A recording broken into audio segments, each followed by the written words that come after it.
गुरु ब्रह्मा गुरु विष्णु गुरुदेवो महेश्वर गुरु साक्षात परब्रह्म तस्मै श्री गुरुवे नमः। देखिए, हम शिव पुराण की कथा आप लोगों को आज भेज रहे हैं। 2-3-4 दिन इसलिए नहीं भेजे हैं कि आप लोग कथा सुनिए। और देखिए, शिव पुराण है, ये मत सुनिए कि छोटा है कि बड़ा है। एक घड़ी कथा सुनने का बहुत महिमा है, क्योंकि देखिए, हम अपने मन से कुछ नहीं बोल रहे हैं। शिव पुराण में ही लिखा है कि शिव जी का जो नाम लेता है, एक घड़ी कथा सुनता है, उसके समस्त पाप शिव जी नाश करते हैं। जो कहते हैं जो शिव जी का पूजा नहीं करता है, जैसे तारक के लड़के का अंत भगवान ने किए उसी तरह करते। अगर अभी तो हम लोगों को इतना आत्मज्ञान का है नहीं कि हम लोग समाधि लेके और पूजा करें, तो हम लोग को शिव जी का ही पूजा करना है। देखिए, सब शिव जी का महिमा है कि मुँह का शिव जी कैसे होते हैं, नरवेश्वर कैसे, सबका। लेकिन सबसे उत्तर, सबसे बड़ा पार्थिव पूजा का महिमा है कि आप कहीं से भी पर डे गमला में हो, बेल के वृक्ष के नीचे हो, कहीं हो, एक शिवलिंग बना लीजिए और थोड़ा सा जल, थोड़ा सा पंचामृत हो, दूध हो, दही हो, चढ़ा के और जल चढ़ा के पूजा कर लीजिए। भगवान आपका पूजा स्वीकार कर लेंगे, क्योंकि बहुत महिमा पार्थिव पूजा का। अब हम शिव पुराण पढ़ रहे हैं, देख रहे हैं कितना महिमा, इतना महिमा है कि थोड़ा सा भी शंकर जी का पूजा करिए। शिव जी कहते हैं कि उसके जीवन में, उसके शरीर में कोई रोग दोष बीमारी आने नहीं देते हैं। जो मेरा पार्थिव पूजा बना के पूजा करता है, उसके सारे दुख भार हम उठा लेते हैं। जब नारद जी विष्णु के पास, ब्रह्मा के पास गए, तो ब्रह्मा जी विष्णु भगवान के पास भेज दिए। विष्णु जी ने सारे उपदेश दिए कि भाई, सबसे उत्तम, सबसे बड़े शिव जी हैं। शिव जी का महिमा तो हम बयान नहीं कर सकते हैं। शिव जी से सारे सृष्टि की रचना हुई है, क्योंकि पृथ्वी के देवता शिव जी हैं। सब देवता तो धीरे धीरे आएंगे। अगर आप बोलेंगे कि रामचंद्र जी, राजा रामचंद्र जी आइए, द्वारकाधीश जी आइए, तो वो लोग सोचेंगे कि हम राजा हैं तो राजा मदीन चलेंगे। और पृथ्वी के देवता हैं, जिस रूप में आप पुकारेंगे, शिव जी दौड़े दौड़े आपके पास चले आएंगे। क्योंकि शिव का महिमा तो हम वर्णन करने में हमारे सामर्थ्य नहीं है। अगर आप 10,000 ब्राह्मण को भोजन नहीं करा सकती हैं, एक ब्राह्मण को बेल वृक्ष के नीचे, बेल का इतना महिमा कि हम लोग को तो इतना श्रद्धा ही नहीं था बेल वृक्ष का। लेकिन शिव पुराण में इतना महिमा लिखा है कि अगर आप एक ब्राह्मण को बेल वृक्ष के नीचे भोजन करा दी, 10,000 ब्राह्मण को भोजन कराने का महिमा है। इतना महिमा है कि हम तो वर्णन करने में सामर्थ्य नहीं है। तो इसीलिए ब्रह्मा जी, नारद जी सब विष्णु भगवान के पास गए। अब विष्णु भगवान ने शिव जी के बारे में सारे उपदेश दिए। तो अब शिव जी भगवान हमेशा पार्वती जी को कथा सुनाते हैं। कहते हैं, सुनो पार्वती, जो मेरे शिवलिंग का पार्थिव पूजा का हो, या नर्मदेश्वर हो, या स्फटिक हो, जो मेरे शिवलिंग का पूजा करता है, उसका सारा दुख हम अपने ऊपर उठा लेते हैं। उसके जीवन में कोई दुख आने नहीं देते हैं, क्योंकि शिवमय हो जाता है। इसीलिए शिव में श्रद्धा, विश्वास, शिव जी का पूजन करना चाहिए। अगर जनेऊधारी ब्राह्मण हैं, सबसे उत्तम जन्म बता रहे थे कि सब वर्ण का है, सबसे उत्तम ब्राह्मण कुल में है। अगर ब्राह्मण कुल में आप जन्म ली हैं, और ब्राह्मण कुल में आपका उम्र से अगर जनेऊ ब्राह्मण बच्चे का हो गया, अगर वो भगवान का पूजा कर रहा है, तो उसके पूजा का तो भगवान कहेंगे हम कोई वर्णन नहीं कर सकते हैं। एक दिन यमराज से भगवान महादेव कह रहे थे, यमराज, जिसके गले में अगर रुद्राक्ष हो, तुलसी हो और शिव का नाम, उसको हमारे लोक में कभी मत लेके आना। उसको देख के यमराज डराते हैं कि अरे वो तो भस्म लगाया है, वो चंदन लगाया है, उसके गले में रुद्राक्ष का माला है, तुलसी का माला है, तो वो भी शिव लोक में ही जाने का अधिकारी होता है। कितनो बड़ा पाप हमसे हो गया, झूठ हो गया, गलती हो गया, अगर हमारे गले में रुद्राक्ष का माला है, मेरे सिर पर चंदन है, भस्म है, तो हमको कभी भी यम का यातना नहीं देखना पड़ेगा। जब भी जाना है तो शिवलोक में, विष्णु लोक में ही जाना है।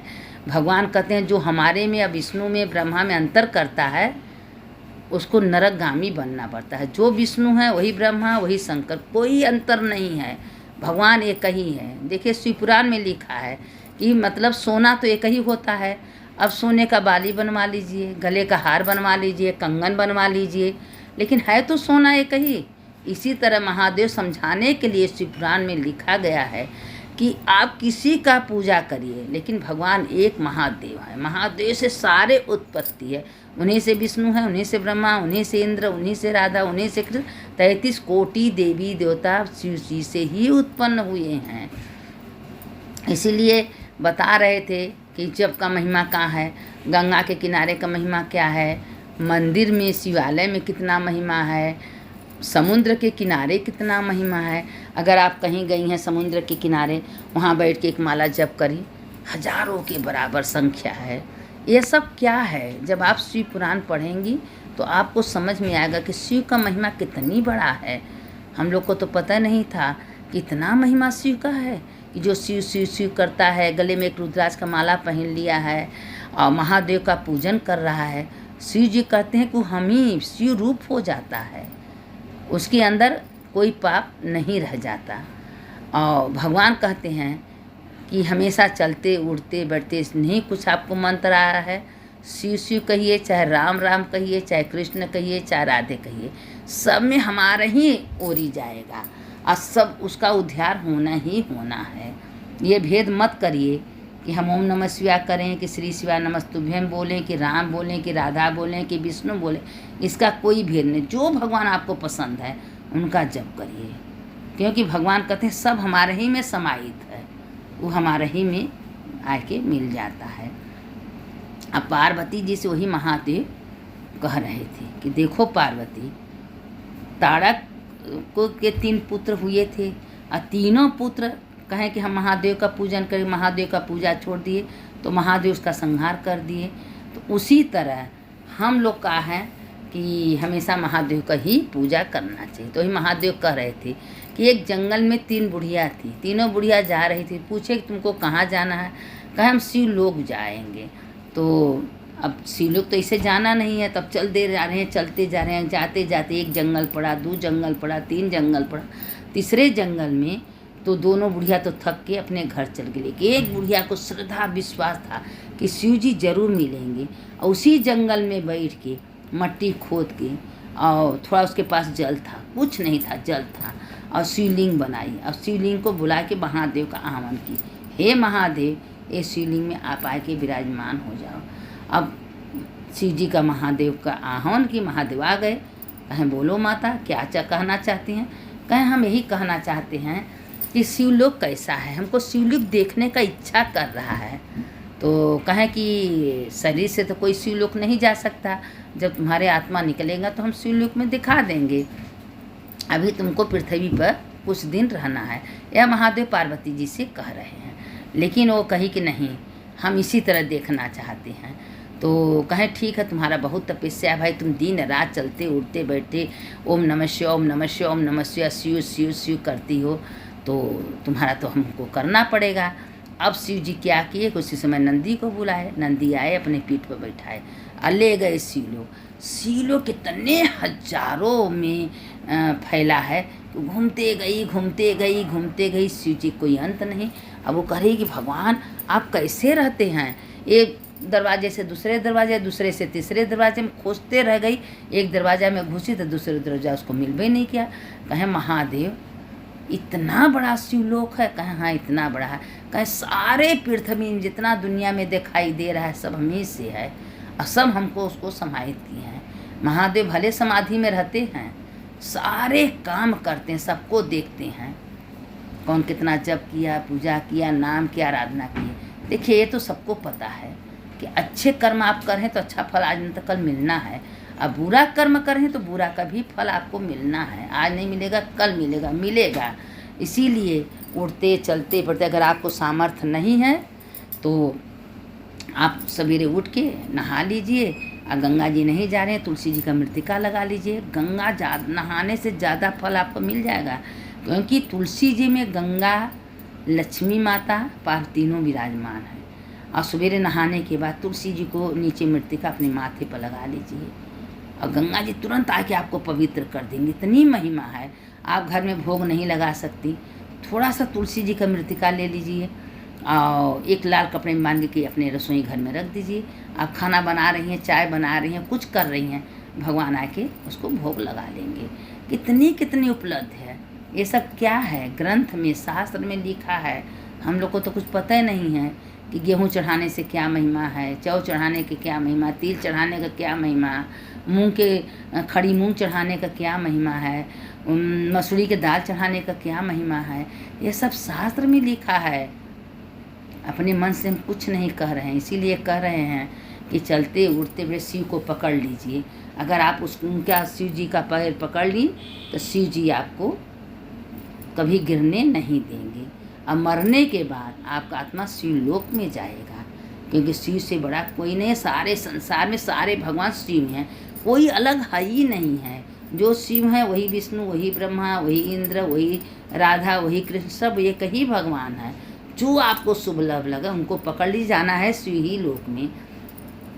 शिव भगवान का कोई भस्म लगा लेता है तो यमराज डरते हैं, कह रहे उसको मत ताकिए। यमराज खुद अपने दूतों से बोले हैं इस बात को कि देखो उसके सिर पर भस्म है, चंदन है, उसको कभी भूल के मत छूना, मत देखना, वो शिवलोक में जाएगा। यमराज महादेव से ही बात बोले हैं कि महादेव आपके भस्म में इतनी ताकत, इतनी महिमा है। खाली दुर्वासा ऋषि भस्म लगा के गए थे और उनका 2 भस्म गिर के वो सब नरक में चला गया। और वो सब इतना ठंडक पहुँचा, इतना खुश हुई कि क्या जैसा हुआ कि हम लोग को इतनी आनंद मिल रहा है। भस्म का महिमा कम नहीं है, बहुत है। अब कोई अगर कोई भस्म लगा लिया है, कोई गले में रुद्राक्ष पहना है, तो अगर कोई उसका मजाक उड़ा रहा है, शिव भगवान उसको दंड देते हैं। कहते हैं हमारा कोई मजाक उड़ाएगा हम बर्दाश्त, मेरे भक्त का कोई अगर मजाक उड़ाए हम कभी बर्दाश्त नहीं करते हैं, क्योंकि भस्म हमारे रूप है। भगवान हमेशा अपने शरीर में भस्म लगा के बैठे रहते हैं। और जिसके सिर पर भस्म है, गले में रुद्राक्ष है, शिव नाम है, उसका कोई दर्शन करे महापाप से पाप तत्काल नष्ट हो जाता है। यह मामूली बात नहीं है। यह सब शास्त्र में लिखा है। ये पार्थिव पूजा का देखिए चल रहा है। आज शिव पुराण में लिखा है कि कितना भी शिवलिंग का पूजा कर लीजिए, लेकिन थोड़ा सा आपको समय मिले तो एक शिवलिंग बना के थोड़ा सा पूजा आप लोग कर लीजिए। शिव का महिमा तो हमारे में सामर्थ्य नहीं कि हम कुछ बयान कर सकते हैं, लेकिन हाँ, अगर आप कथा सुनेंगे तो आपको ज़रूर श्रद्धा विश्वास भगवान के प्रति होगा। और आप कथा रोज़ सुनिए। कहते हैं कि शिव का महिमा अगर कोई एक घड़ी सुन लेता है तो उसके हृदय में शिव जी विराजमान हो जाते हैं। अब आपको सब कुछ शिव दे देते हैं, धन पुत्र पौत्र, यहाँ तक सुख तो भोगेंगी, मरने के बाद शिवलोक में जाके आनंद करेंगी। पार्वती माता अपनी बेटी बना लेंगी, अब भोलेनाथ पिता बन जाएंगे। इसीलिए कहते हैं कि अच्छे कर्म करिए, अच्छे का फल अच्छा, बुरे का बुरा। आज न तो कल बुरे का बुरा मिलना ही मिलना है। अच्छा कर्म करेंगी। अब आप मेहनत करिए, आपके घर में चावल दाल आटा पिसान रखा है, खाना नहीं बनाएंगी तो कैसे बनेगा, मुँह में नहीं जाएगा ना। क्योंकि कर्म तो करना, कर्म प्रधान है। कर्म करिए लेकिन फल का इच्छा मत करिए। फल महादेव कहते हैं हम खुद देने की, जैसे आपका अच्छा श्रद्धा विश्वास होगा उसी हिसाब से आपको फल मिलेगा। लेकिन कर्म करिए। अब भगवान को सौंप दीजिए, हे प्रभु मंत्रहीन क्रियाहीन भक्तहीन शिवाय अर्पण, आप जानिए, आपका काम जाने। जो आप करा रहे हैं हम कर रहे हैं। करने वाले सुनने कथा जो थोड़ा सा सुनता है उसका तो जय होता है। शिव सत्संग का बहुत महिमा है। शंकर शंकर हर हर शंकर शंकर शंकर जय जय शंकर, मंगल भवन मंगल हारी उमा जपत हित पुरारी। जो कथा सुनता है उसका भी भोलेनाथ कल्याण करते हैं, जो सुनाता है उसका कल्याण करते हैं। सुनने वाले की जय, सुनाने वाले की जय।